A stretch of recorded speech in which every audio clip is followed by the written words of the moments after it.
He and a 15-year-old Russian skater are. Yeah, exactly. Hey, what we put in our body is our own business.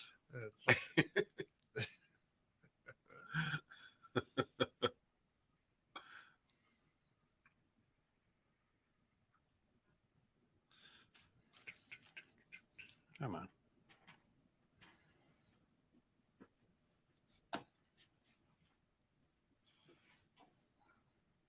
Where's it going?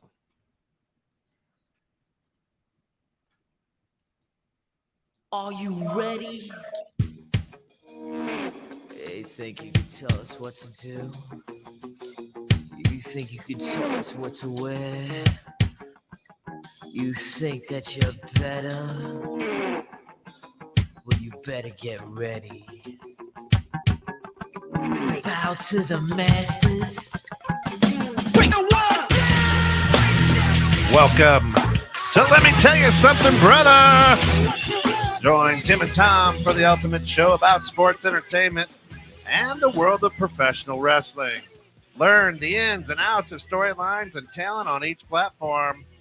Let Me Tell You Something, Brother airs every second and fourth Tuesday. This happens to be the fourth Tuesday of each month right here, 7:15, all on 21.6 The Net. Of course, Let Me Tell You Something, Brother, brought to you through the financial support of our friends over at the Santos Agency down on Green Street. That's the health markets, and of course Tom's Productions. Of course, wherever Tom's at, that's where he produces. Pretty much. I am at your service at wherever you need it. You think it, I'll ink it. I can say that now because your company is out of business. And don't, yeah, that's right. And I came up with the catchphrase too, so it's mine anyway. That's right. And don't adjust your dial. This is a family affair right here. This is going to get dirty, a little fun tonight. All the brothers. This actually is. Let me tell you something, brother. That's it. Literally, because some of you may not know, Dave is actually my half brother of the same mother, and Arthur is my brother from another mother. There you go. I'm the link between the two. You're the glue, man. I am the glue. You're the glue. I'm the glue. I'm the good-looking one. I'm definitely the best. No, you said you were the better-looking one. I am the better-looking one. No, so Art's the best-looking one. Right. And I think he's the missing. This is my show. Can we mute his mic already? Yeah. You speak, Dave, I think he's the missing link is what he meant to say there too at the beginning. The missing link. Yeah, you're the missing link. I am the missing link. Oh, that's good. Tina, good evening. Kelsey, how are you, sister? Michelle says, Thomas, hello. Oh, it already is a family affair. Oh, Steve, Michelle said, hi, Thomas, not hi, Dave. Thank you, Michelle. My show. Steve. I ask the questions. Hey, you answer. Hey, I'm here to give. You're here to I am give. here to give. All right. So Tim had some, Tim couldn't be here. So that's why we pinch hit and had to bring in two brothers to help out. So what's going on in the world of sports entertainment? So sports entertainment, last Saturday, we had the Elimination Chamber. That was live in Saudi Arabia or whatever. Horrible show. Horrible. Not really entertaining. Very predictable what they're setting up for WrestleMania. They start out with Bill Goldberg, your guy, against Roman Reigns. And it was actually the first time Goldberg ever submitted in a match. Yep. Which I don't know if it's saying anything when he's 55 years old. And I was going to ask you, how long has Goldberg been in the ring now? Too long. When you're playing a gym coach on a sitcom, it's time to hang up. Hey, that's a good show. No, I was trying to think about this, though. Like, what was his first debut in the WWE?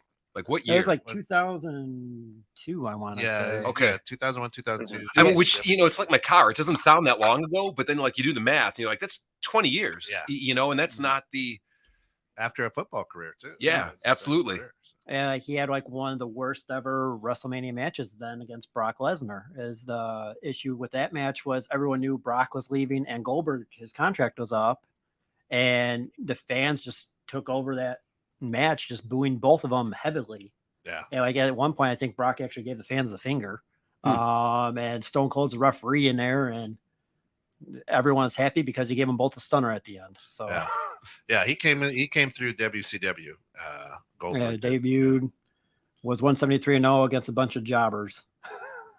Yeah, right. But he just came in ripping it up. And they were smart with him. They had him come in. He had like less than a 2-minute match. It was kind of similar to what they were doing with the Warrior. Yeah.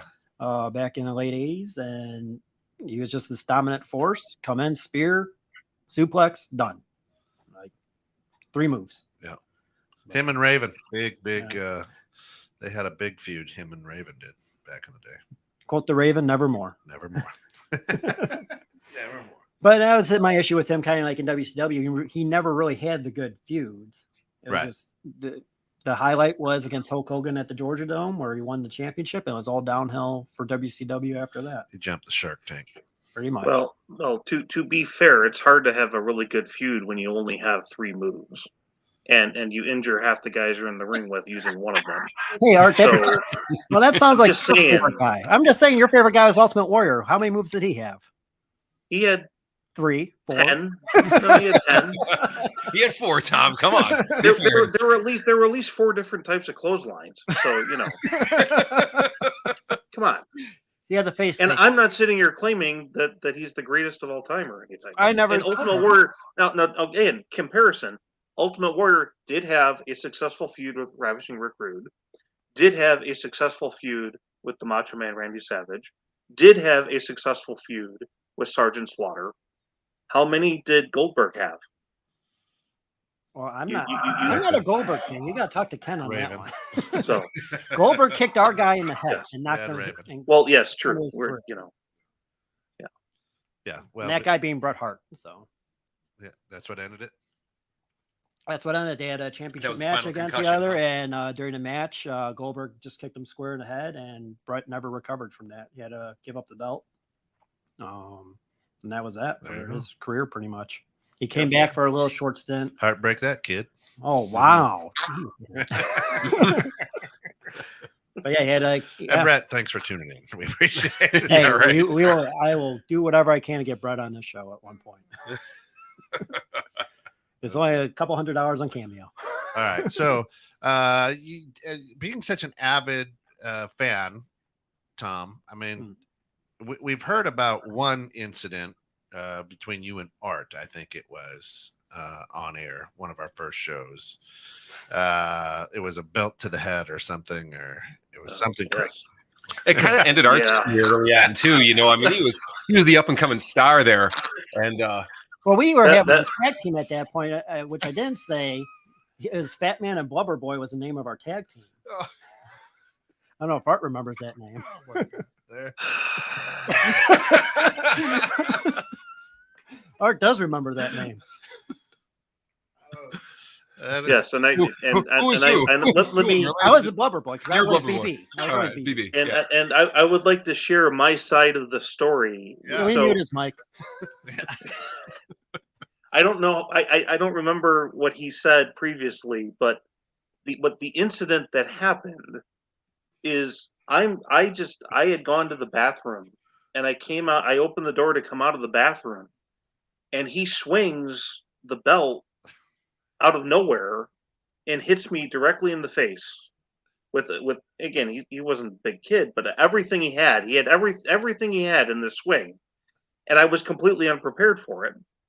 And so it knocked me backwards, and I fell back, and I hit the back of my head on the bathtub. Oh my So God. I was like lying out. I was out for a good 15, 20 minutes Oh my I think if lying in the bathroom. because I did check to make sure you were breathing. So at first I thought I killed you. And I poked you and you were breathing. You're like, oh. And then the fear would just like downgraded to paralysis. Well, that- I mean, Well, see, at that point, because it was at Dad's apartment in Hillside, and we were in the basement level apartment building. And after Art fell down and did that, and I poked him, making sure he was still alive, I knew I was in deep crap. So I hid underneath Dad's bed. And because Dad was gone, I forget where Dad was. I don't know if he was working or doing something. And I just hid under Dad's bed until Art woke up and Dad got home. Because all of a sudden I hear Art just boom, boom, boom, boom. Where are you at, you little fucker? And then, like walking up and down the hallway, stampeding. I'm going to kill you, or stuff. And Dad came home. He's like, "What's going on?" And I'm like, Art's being mean to me. Pretty much. He's got a goose egg. Yeah. "Art, get a haircut." Yeah, and guess who gets believed, of course, by Dad. All right. Yeah, I was Daddy's little His princess. side. I would admit that. Right. I was fine with that. He's walking around concussed, not having a clue where he's at. Right. All right, Tom. So I know Dad obviously got you into wrestling. Arthur, were you into wrestling before Dad, or did Dad get you into it too? Well, it's an interesting story, and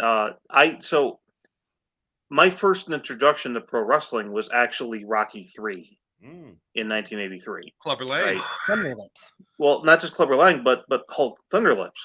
Hulk Hogan himself in the film, in the movie. Having the boxing wrestling match with Rocky. And I was interested in it, and then I wanted to actually become a fan, but we only had 3 TV stations at the time, and wrestling was actually hard to find. And Was it so Saturday mornings then? well, I watched the Saturday morning cartoon. See, the issue is it was on in syndication. It was syndicated, so it was sometimes on but oftentimes preempted. And you never actually knew which channel it was going to be on necessarily. And I wound up actually I discovered a world class, championship wrestling, the Von Erich stuff in Dallas. I found that first, while searching around. I did watch the Hulk Hogan Saturday morning animated cartoon show, which aired in 1985, which was awful. So Well, he was all one. and then and then the thing that finally connected was Dad was actually he used to get so when Dad first got into wrestling, he was getting videotapes from another guy that he worked with, and he would watch them at night after he got back from work. And I got up one night in the middle of the night to go to the bathroom, and when I was going back to my room, I just happened to glance at the TV, and it was SummerSlam '88, and it was the Intercontinental title match with the Ultimate Warrior against the Honky Tonk Man, right? And the Honky Tonk Man comes out, and comes out. And right. He's waiting for he's saying he's going to take on any challenger, and of course, then the Ultimate Warrior runs out and beats him in like 5 seconds. And it was like, You forgot to mention though, it had the belt for almost a year. Almost a year, yeah. Well, right, but I didn't know that at the time because I hadn't. Again, this was purely I just happened to glance at the TV and the match happened in the space of time that I was glancing at the TV. So, and I was like, oh, I like that. I want to watch more of that. And then I had the conversation, and then finally was able to get into it at that point. So what was it about the Ultimate Warrior? Hey, Art, I'm getting a loop from your computer. You got to check your microphone. Okay. I can hear Tom talking through your computer. I shouldn't be able to do that. All these technical fun things. Hey, Gary, good morning. Good morning. It's morning over there in Singapore. How are you? Wasn't SummerSlam '88 when Miss Elizabeth removed her skirt? Yes, it was. Look at that. And that was kind of a controversial moment right there because here's this classy lady and she had a dress on. It was a golden dress, and just all of a sudden moved the skirt to get the distraction, and Hogan and Macho Man took over and won. Was that how it went down? That's how it went down. Yeah. All right. I don't remember that. I graduated in '88. I don't remember much about '88. I was 5 years old. I probably don't remember much there. So your family, Dave, you got involved now in wrestling?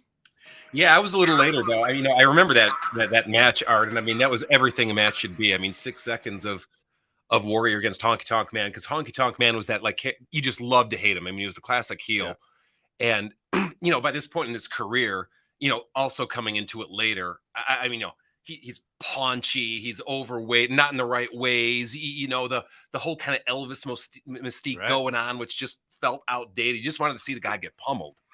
And so you get someone coming in who's just roided up like the Warrior with that kind of intensity and that kind of just fire and the music and everything that he had. I mean, you're not going to beat that entry music to this day. And just coming in and as opposed, like for me in the early 80s, even though my friends were into wrestling, I wasn't into wrestling, and I kind of scoffed at it and laughed at it. But it was those kinds of matches coming in where it was just that brazen intensity rather than what I would call the overly scripted match, Right. where you just saw one guy leveling the other, going, oh, wow. It was like a main character dying in a movie in the first 10 minutes going, whoa, who knows what's going to happen here? And that wasn't the one that hooked me, because I came around and saw that one later. But the one that hooked me was our dad actually took us to, it was Rosemont Horizon at the time. Yeah. No, it's Allstate now. And it was, it had to be fall of 88, maybe 89. But it was Hogan and Big Boss Man. Whoa. You know, and I don't know what Dad paid Was that on steel these. cage or? You know, it was the same year SummerSlam Yeah, that year. steel cage. WrestleMania was in the steel cage. I don't know if it was steel cage at With the blue Rosemont. bar. Yes. Yeah, it was, huh? Yes, it was steel cage. Okay. Yes. And of course, that was like really my first deep exposure into it. And I mean, I don't know what he paid on these tickets, but I mean, we had great seats. And I don't know if you remember this one, Tom, at all. I remember that one now. Okay. But I mean, the absolute intensity in the arena. And, you know, I mean, that sold me on Hogan forever. Yeah, that was Hogan's right there. prime right there. Yeah. Yeah, he comes out to Real American and The whole thing. and he does his poses and stuff at the end. Played the crowd, gets down on the knees, thanking his God, second you know, win, everything. yeah. Yeah. The training, the prayers, and the vitamins, right? Train to your prayers. Yeah. take And your so vitamins. that's what got me into it. That was the moment That I was it. shifted. That's all you needed right there. And you know, that's still the loudest crowd, because I've been to several other wrestling events, including a WrestleMania since then. But the loudest crowd that I've ever been in was that one, that very first one. So Do you think it's where we were sitting, or do you think it was the actual crowd? I mean, did we just hit it? I think it's a combination of all of it. It's but the crowd was up. It was nearly. I don't know if it was sold out, but it was nearly sold out. And it was. I mean, it was everybody popped for that Hogan Boss Man steel cage match, and it was just amazing.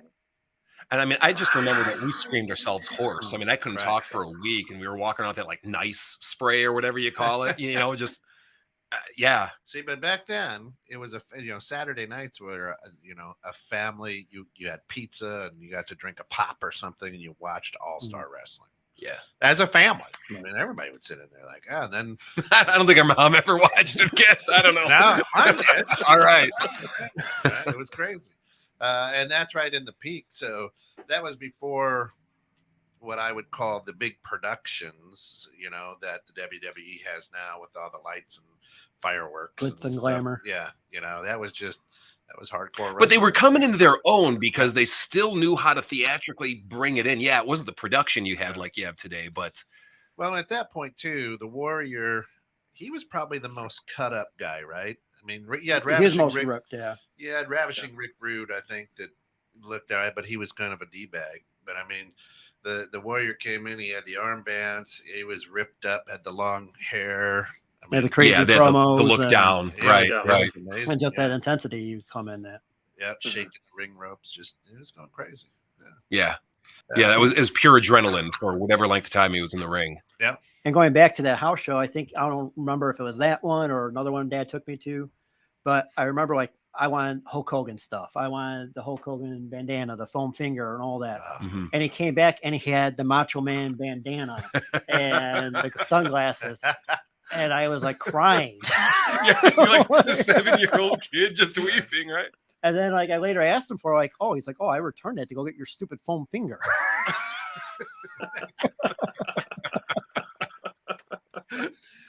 And those things don't age well either, 10 years sitting in the garage. Right. I mean, it comes out, it's moldy. It's absorbed every piece of pollutant and moisture you can imagine. Yeah. Try to get this stuff off eBay or something.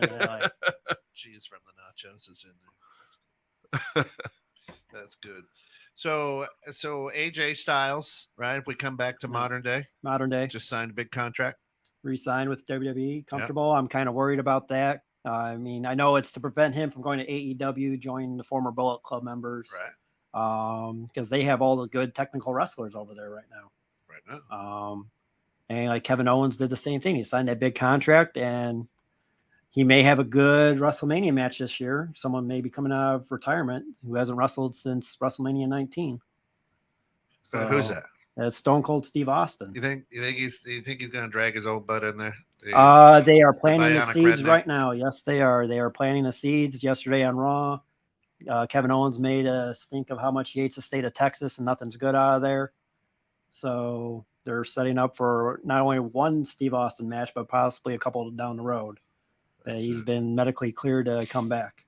Of course, Tim Santos, he chimes in, breaks away a little bit from his obligations tonight. Says, "Hey, I still have my Austin 316 foam finger from a house show in Rosemont in '98, holding up well." And we know which finger that is. Well, you got to bring that on here. That's it. So you really, I don't know. I watch him on TikTok. I follow him on social media. He looks about as good as I do. Stone Cold. I don't know. He's got time. Here's thinking it's cameo here, huh, Ken? Well, and I'm thinking this, in order for the WWE to move on, you got to move on. You keep dragging back all these old guys. They're 933 years old. You're trying to bring back that era. You know what? Let it go. That's the issue right now, because Brock, he was on the Pat McAfee show and he mentioned how like the guys today, they got to learn how to put butts in seats and make money. And there's really no one that's doing it right now besides Brock and Roman for a WWE standpoint. But we already mentioned this earlier. We were talking about Lesnar, Goldberg with Steve Austin as the referee 20 years ago. Right. And then you look now, I mean, who's drawing? It's Lesnar. They've got Reigns, but it's Lesnar. They're still trotting Goldberg out, and they're digging up Steve Austin from whatever wrestling coffin he's been lying in. I know he's been doing the shows and whatnot, the interview shows and stuff, but he hasn't been in a ring in nearly 20 years, right? So it shows the state of the business that they're still having to drag out the people from 20 years ago because they haven't been able to develop, talent to actually draw crowds. Now it's just they don't have anyone to really do. I mean, all the older guys, they're done. They can't move like they used to, and I know like last show we were talking about like managers and having those kind of style gimmicks. AEW is actually kind of doing that. They have a stable where they have the older wrestlers with the newer guys trying to develop that younger talent. They have Jake Roberts as a manager for a couple guys, and Tully Blanchard is another one. Arn Anderson was with Cody Rhodes and a couple other guys. And that's what WWE needs right now is they need to get some of these guys that could actually be a manager and have that heel heat or could take those kind of bumps like Bobby the Brain Heenan used to do. And one I could see right now, I mean, he's a younger guy, smaller guy. Drake Maverick just re-signed back with WWE. He could be one of those guys where you don't want to see him wrestling all the time, but he could easily take the microphone and get instant heat on you. Well, do you want these guys? Do we want to go back to the Attitude Era, or are we past that? I'm past it. I know some fans today still want that, but I don't see that coming back. Let's get Trump back in the ring with Vince. We'll get that. Well, I think we're past that. I think we moved on from that when we went to all the flippy guys.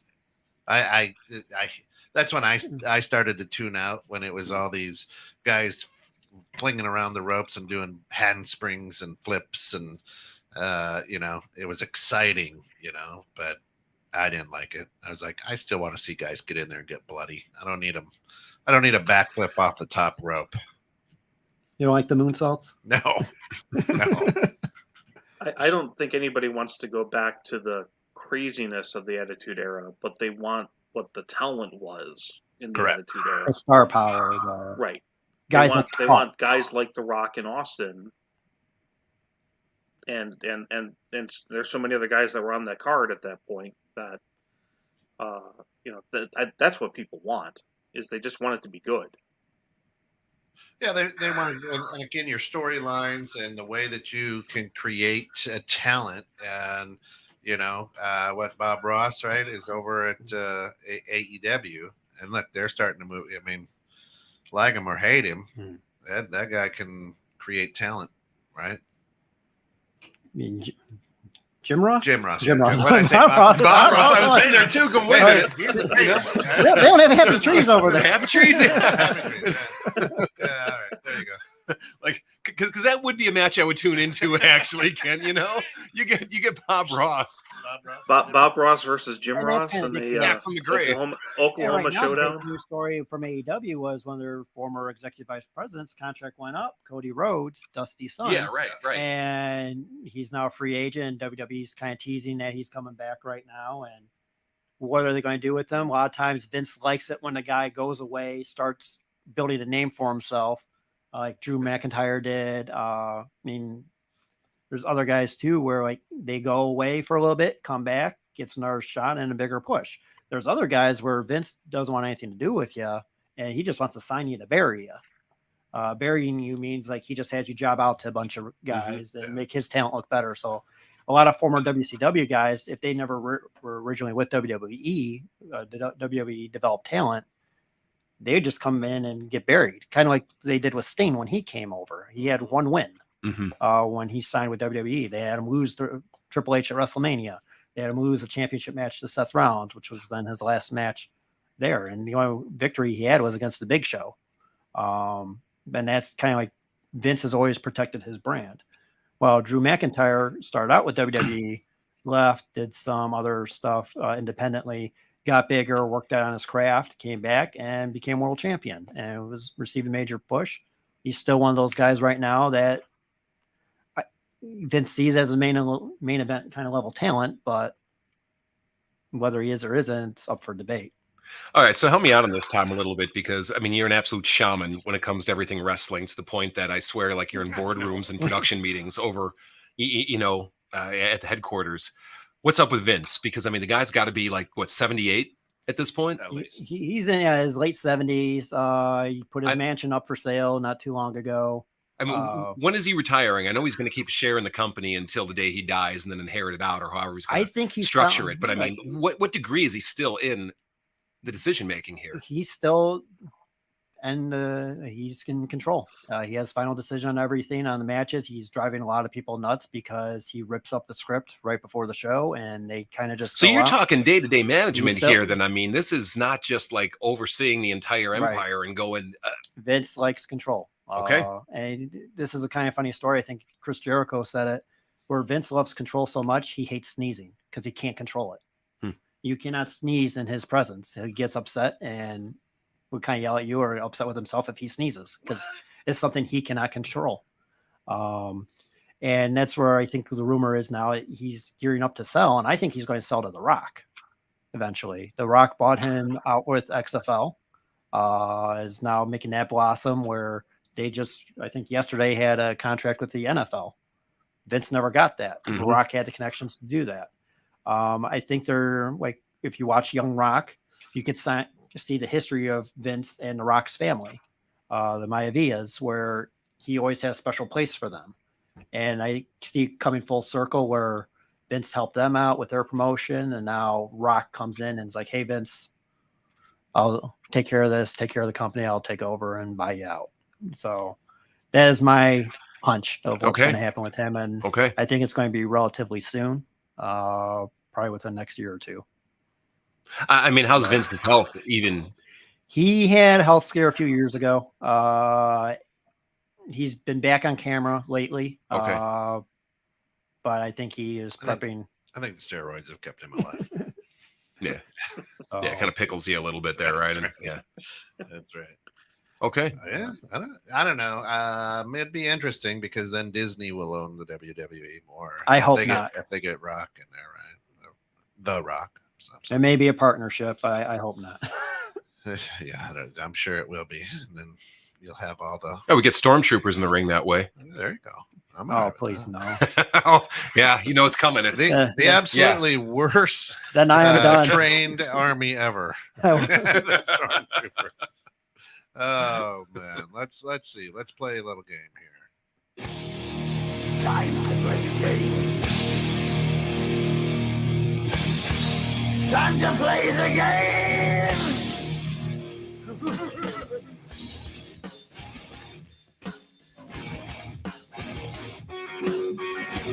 I'll tell you here, Ken, I can do a little cross-pollinating. Yeah.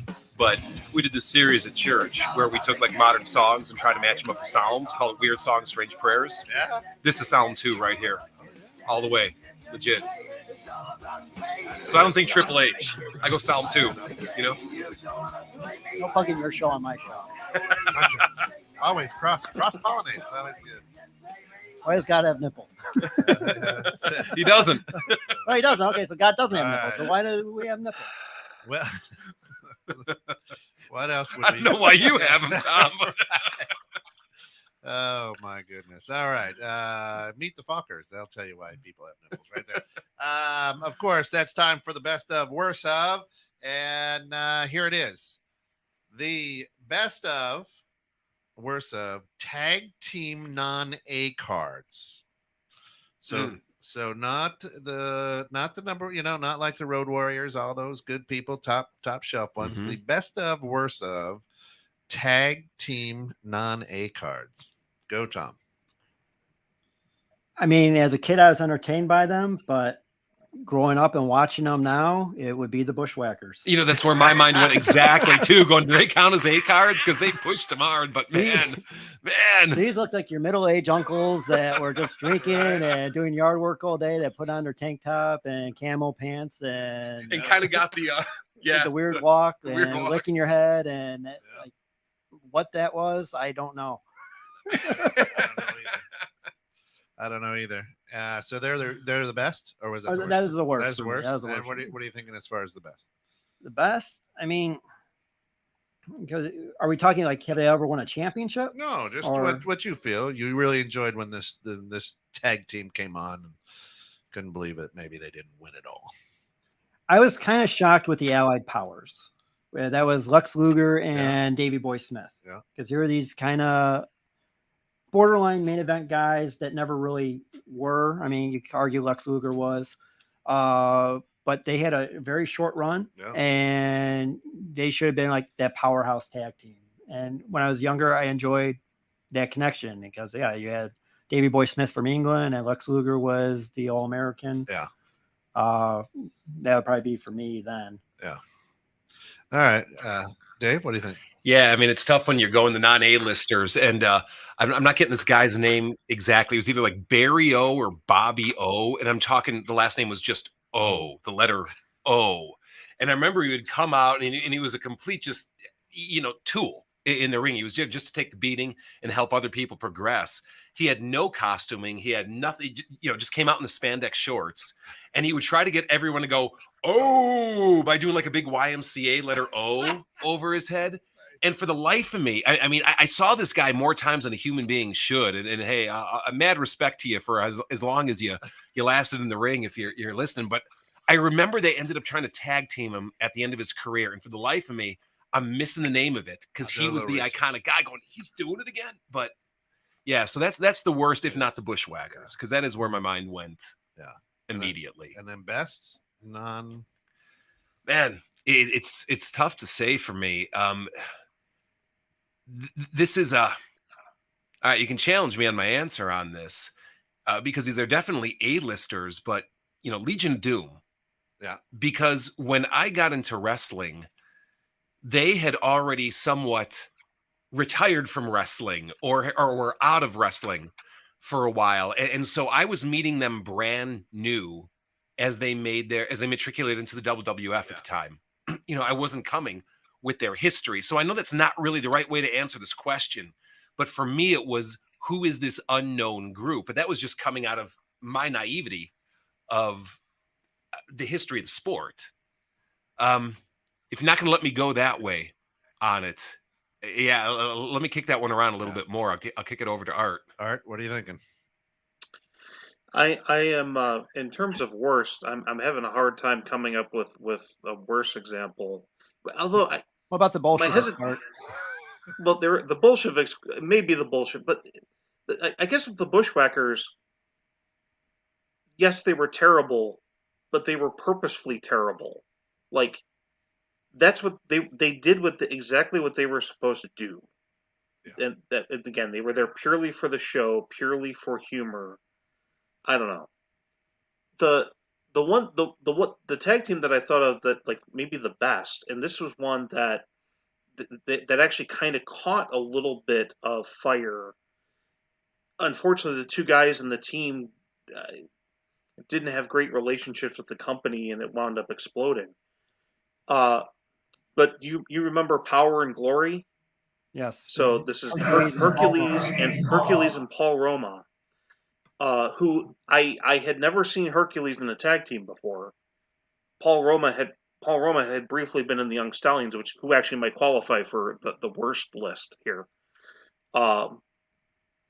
But they just gelled, and they were a heel team that were actually both really fun to watch, but also good in the ring. And there's a part of me that wishes they had actually been able to take off and actually go on a run longer than they actually did. So they're actually my pick for the best of the non A Carters. That I really wish they could have actually made something with that. All right, I did some research on this. I dug deep for this. That's not fair, Kent, because you asked us the question on the spot. I know. Well, you guys are the pros. You guys are the pros, right? But I had to do some digging on this. Tommy Gunn has been on a lot of bad. He might be the worst tag team partner that you want to get. And we'll start out with Billy Gunn, right? Billy Gunn. Yeah. Yeah. I'm terrible with those names. I'm calling Rocky Bob Five? Ross and Billy Gunn were a terrible tag team. but again, I would like to see that tag team, Kent. Any day. Billy Gunn and Billy and Chuck. Oh, Billy and Chuck now, if you remember these guys, they had a great theme song. Yeah, so it's Billy Gunn and Chuck Palumbo, and they were mimicking that they were in a relationship, right? They were acting very homosexual during the match, and especially when they won. Not real good, wasn't And they went red and yellow, much like Let Me Tell You Something, Brother. They went red and yellow, if you remember that. So it was kind of in that era, which was interesting. And then Billy Gunn jumps over to the Smoking Guns, if you remember. The Smoking Guns. We start out as Smoking Guns. Smoking Guns. So then, but the Smoking Guns, ridiculous gimmick. Man, you're taking me down nostalgia lane here. Right. It's right. It was just remember them against the Head Shrinkers, and the crowd would always chant, "Shoot their heads." Yeah, right. Yep. Shoot them. Right. Shoot. And then one last one, and I don't know because I'm a WCW guy, right? I liked WCW before WWE just because it was edgier, I thought. And the Blue World Order. You remember the Blue World Order? They were making fun of the NWO, the Blue Meanie. Who was it? The Blue Meanie, Stevie Richards, and Nova. ECW. Yeah, it was funny. But I enjoyed the Bushwhackers, and here's why I did. Everybody at one point during their run would do their walk. You hear their music, you did have an entire stadium electrified on that. I mean, it's like it's so bad they're good. Yeah, right. Exactly. For non A-listers, but I think one of the Bushwhackers had the fastest in and out of any. The Royal Rumble. Rumble. He walked in, hit it, and then threw over and walked back out. I don't even think his feet hit the ring. Yeah. But yeah, so that those are a couple. Another one, more recent one that I absolutely hate was the Spirit Squad. Oh yeah. Oh the cheerleaders. Come on, the cheerleaders. Seriously, just terrible, But yeah, those were mine, and that is the game and how we play it. Some honorable mentions for me, like when we started talking, like when he said Power and Glory, it was Powers of Pain. I thought that they should have been better than what they were. You had Warlord and Barbarian. They were kind of like a mixture between Legion of Doom and Demolition, and these two really big guys with Mr. Fuji, and they just never got that run. Well, and not just big guys, but talented guys. Right. Both of them could actually work. Warlord, they just never got the push. Yeah. And Barbarian, he went up and he tag team with Ming, who is also known as King Haku. And they had a good tag team run in WCW. Yeah. But I mean, it was like that was kind of one of the ones where I wish there was more of that. Yeah. And whoever Carlito ever teamed with. He spits in the face of people who aren't cool. I know. I know. The other one, like for me, I didn't like was Strike Force. Yeah. Rick Martel and Tito Santana. And Tito Santana. Well, see, I passed on Strike Force because I would consider they technically were a card because they were the champions for like 6 or 7 months. So that's why I didn't include them. They're not an A card. I don't care what kind of credentials you have. Wait, they not only were champions, not, Tom, they not only were champions, they had a song on Pile Driver, the wrestling album, too. I know, I have that one. Girls and Cars. Yes. But do you have the wrestling songs and theme songs? I don't know, kind of could get that on there, but that was one of the. Maybe we'll do that. Weirdest theme song. Yeah, weirdest theme songs. Right. Best of, worst of next the next show. Next show. Be How ready, many notes Tim. can you get it in? Yeah. Well, we used to do that in the car, Dave and I, when we were Yeah. at long road trips. It's like, how quick can you name this tune? And But of course, we're like singing it to each other, humming it, which, with our voices, it's like, no, I can differentiate anything. With the windows Tom, down. what's this one? Da, da, da, da, da, da, da. Oh, that's Hulk Hogan. Yeah. I mean, obviously. No, his was dun dun dun dun dun dun dun dun. I can see why that was such a fun game.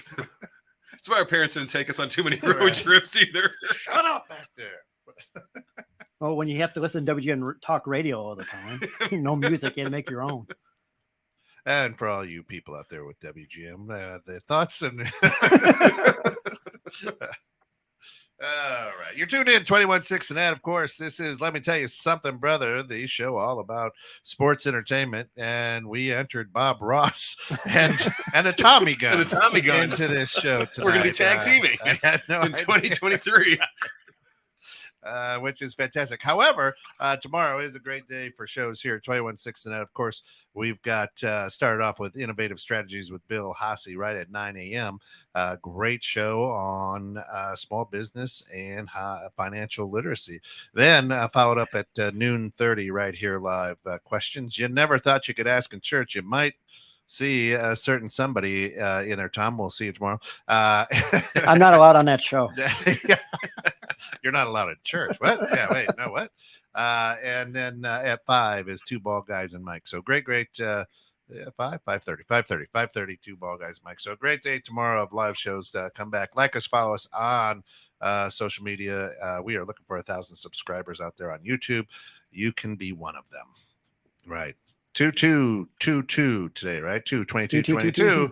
Big day. All right. On a Tuesday. 2 for Tuesday, right here. Fantastic. All right, Tom, where are we going now? So right now, like with the brothers here, we have a little bit nostalgia. Over the weekend, there was a new Hall of Fame inductee that they're going to be doing in Dallas on April 1st. First ballot Hall of Fame. And they'll get up there and say, April Fools. Right. You're just kidding. So it's The Undertaker that is now being inducted and well-deserved. And I remember growing up, you and Tim Auersdorf, like we were at Emmanuel Lutheran School, like goofing around on the mats, and one of you would play like his theme music coming in, and we have like a little wrestling match there, and you're the dead man. And I just kind of remember that growing up. And that gimmick and me being petrified younger. Like, who is this guy hiding behind dad's leg and lights go off in an arena? Like, what the heck? Man, crazy. As gimmicks go, I mean, that was a great gimmick. I would say that was one of the best of all time in terms of just theming a character and the way he held the persona, not just out of the ring, but in the ring, and the way they wrote around him. I mean, to this day, it's iconic. Yeah. Because he came on the scene with who? Paul Bearer. Paul Bearer. Yeah, you got Father it. Love and Paul Bearer. Yeah, it hit you over the head with the urn. Yeah, remember that? Survivor Series. Yeah. And then and then there was casket matches. Yep. I mean, amazing. And then so as he came in, it was interesting, right? If you go back, if you can dig up some footage on him, no tattoos. Right. Zero tattoos when he first started. And then WWE kind of wanted to go a different direction and made him a chopper riding badass, right? Yes. Well, even the Lord of Darkness, they had that in there too. Yeah. Oh yeah. So where did you like him best?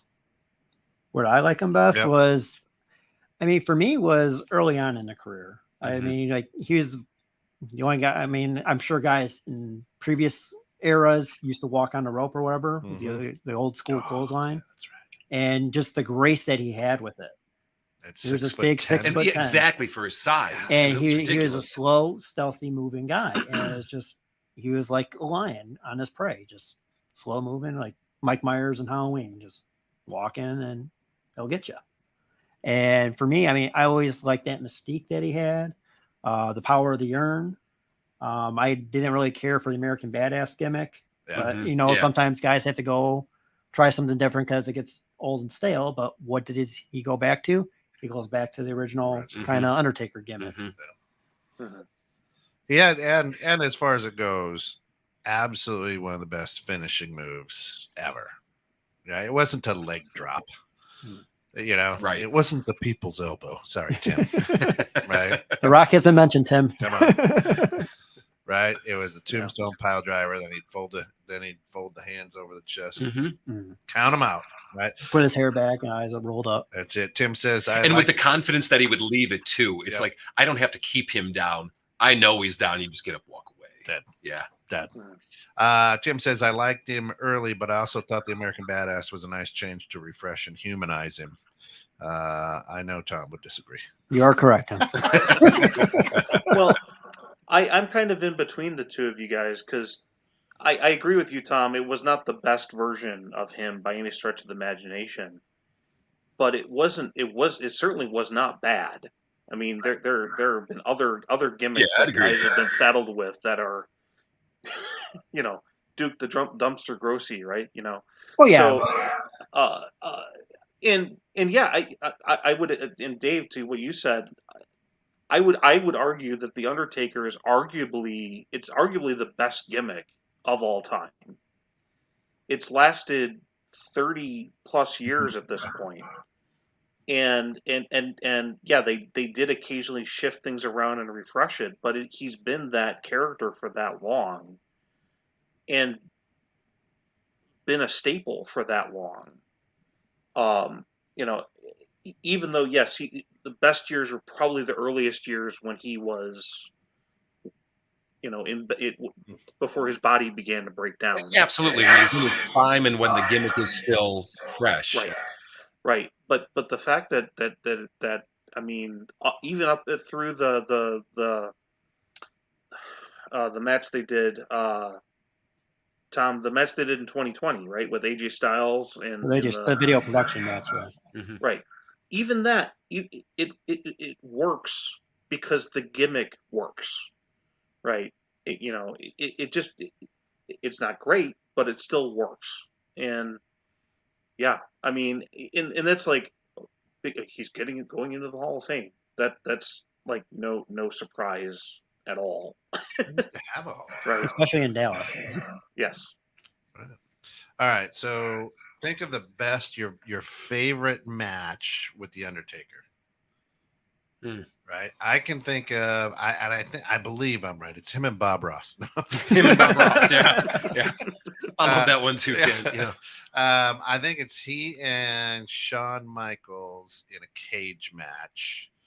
And oh man, what year was that? I don't know. Yeah. The Taker just puts him on his shoulder and just runs his face down the cage and just tears up Shawn Michaels' face. I'm blood everywhere. And the camera was right there as he's just ramming, and you're watching him actually bleed out. Well, and that worked on Shawn too, because yeah. I mean, being the pretty boy. Yeah. And the long blonde hair. The dichotomy between the two characters just accentuated that all the more. I'll Google it, see when it. All right. Yeah. What do you got, Tom? What was yours? So I have a couple. I'm going to steal one from Art that he'll probably say. So there's two versions of Undertaker I like. The one was the Destructor. Him and obviously Mankind, Mick Foley, Hell in a Cell. Mm-hmm. That was the best Hell in a Cell match ever. Throwing Mankind off the top onto the table. I mean, that was him destroying someone, just like how an Undertaker would do. Mm-hmm. Skill-wise was against Bret Hart in SummerSlam 97, where Shawn Michaels was a special guest referee. Mm-hmm. You got to see some more of the technical moves displayed, and Bret would always bring that out in his opponents. And it was neat to kind of see that now with the Undertaker going against kind of a little bit smaller guy that was more technical, but wasn't flashy like Shawn Michaels that would jump around and hop. It was actual skill match.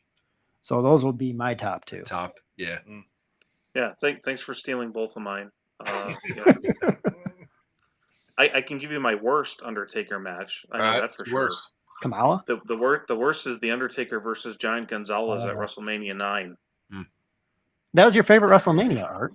Yeah, no, not at all.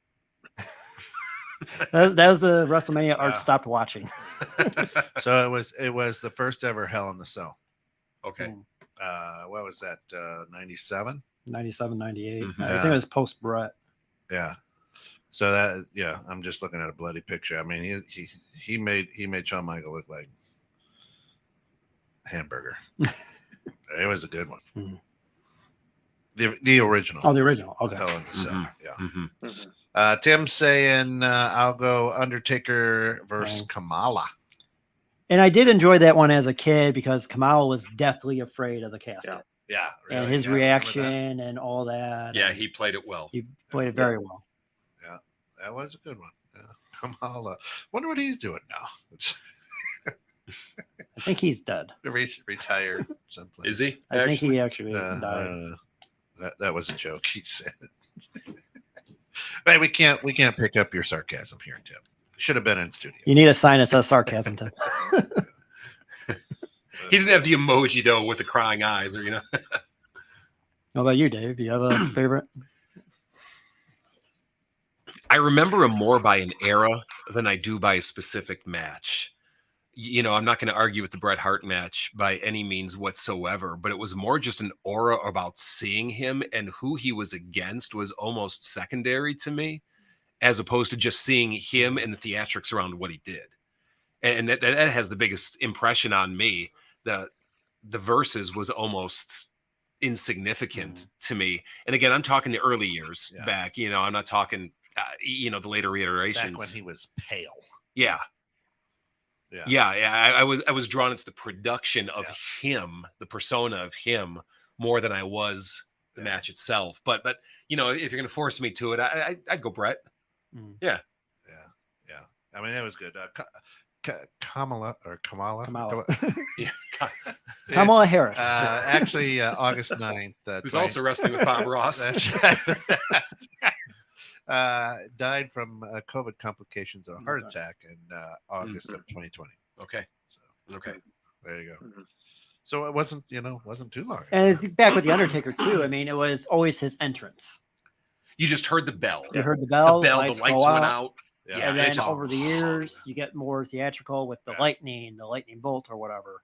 And that was kind of cool, like where he kind of had a feud with Bray Wyatt, and Bray Wyatt's calling him out. And I mean, that was a lot of theatrics to that. And I'll be honest, I mean, I'm not knocking the theatrics of how they developed it at all, but it was early on when it was just the darkness and the bell that had more of a chilling effect and a powerful effect then. There it is. You just hear that, the crowd would go crazy. Yep. And then the lightning behind it. Yep. Yep. And then he just rides out. He just all white and pasty. He rolls eyes back. Slow. Yeah, the smoke. Steady. Slow. The fog, like smoke death coming in. Yeah. I wouldn't mind that be my funeral song. All right.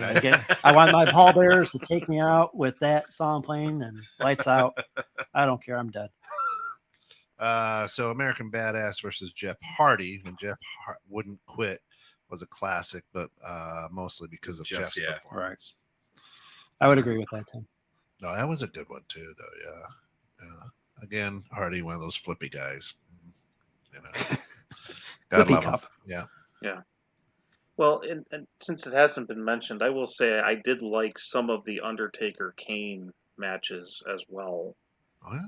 There were some that they pushed it a little too far, but there were a few, especially toward the beginning of the feud, because they were very well matched in the ring together. Mm-hmm. I thought, at least. What about Undertaker versus Undertaker? SummerSlam '94. Dad and I we went to that one. That should not have closed the show. That should have been Brett and Owen. But that was a big letdown. Leslie Nielsen doing the whole investigation of where's the Undertaker? Have you seen him and all that stuff? Oh, yes. And that was just, even that was, the WWE's first event at the United Center, first event ever there. And That's solid. it delayed production. Like they were having so many issues with that venue that they never went back until like 2 years ago to United Center. But yeah, I just remember like that was bad. Yeah, That was a big letdown. That was almost gobbledygooker letdown. I was just going to ask you what your biggest letdown was, because that egg that I was looking forward to. What was it on Thanksgiving? Series, Survivor Series? Yeah. And I waited a year for this. Right. Yeah, come on. For me and Gene to dance Tutti Frutti with a gobbledygooker. Yep. And to this day, I don't know. Was that did everything just fall apart on them and they had to kind of like wing it in the final moment? Or was that really where the storyline was going? I mean, has that ever been like declassified? I'll have to refer to the almanac over here. I vaguely recall that they had something and then it was just Vince being Vince. Of course. Okay. The fun of owning your own business, right there. Yeah. I get to call the Do what shots. you want. Yeah. Yep. Yeah, everything about the Undertaker, right? And right before the tombstone, he flings his hair back. Yeah, looks up. Oh yeah. See, everything was good. Good finishing move. Good right up to it. I don't know. That's all I'm gonna say. And he didn't really have good WrestleMania matches till later on in his career when they finally discovered like, oh, he's got a streak going on. Right. And yeah, because like we were at WrestleMania 22 as him and Mark Henry, which was an okay match. It was a casket match. But it wasn't until a couple years later, like when they started bringing it up, and then it's like, okay, let's get Edge, let's get Shawn Michaels, let's get CM Punk and Triple H again. Yeah, I mean that's one of the longest ones. The Nature Boy is probably right up there with him for his longest gimmicks. Again, I'm not sure what a Nature Boy is. Woo! Bob Ross is Well, yeah. Well, and the other thing I would argue though too is Ric Flair is not the original Nature Boy. There was Buddy Rogers before him. Right. Whereas Undertaker is original to the Dead Man. It'd be great to see his son or something. You know, you see Undertaker 2, maybe his kid, his offspring or something comes in. Does he then takes over the family business? Except he's 5'8" instead of 6. Right. The embalmer is his finishing move. Yeah, that'd be great. I don't know. Be something to see, right? Would be. We can hope. Yeah, that's right. You know, like a lot of the second, third generation there are a lot of those kind of stars. I mean, right. You argue like Brett Owen, their second generation. You had Randy Orton's second generation. Not a big Randy Orton fan either. I don't know. Just never have been. I always liked Orton, but he's been consistent. And it's Randy being Randy. Bob Orton. Cowboy Bob Orton, his dad. There you go. I got a name right. Show's almost over. You didn't have to Google it, Kent. Right. You've been working it. That's right. Oh Lord, that's why you don't drink on the job anymore. Or do you, Tom? I do right now. There you It's go. pretty good. There you go. You gotta get Dave next time to take a shot before. Little sacrament for the show. Yeah. Be good.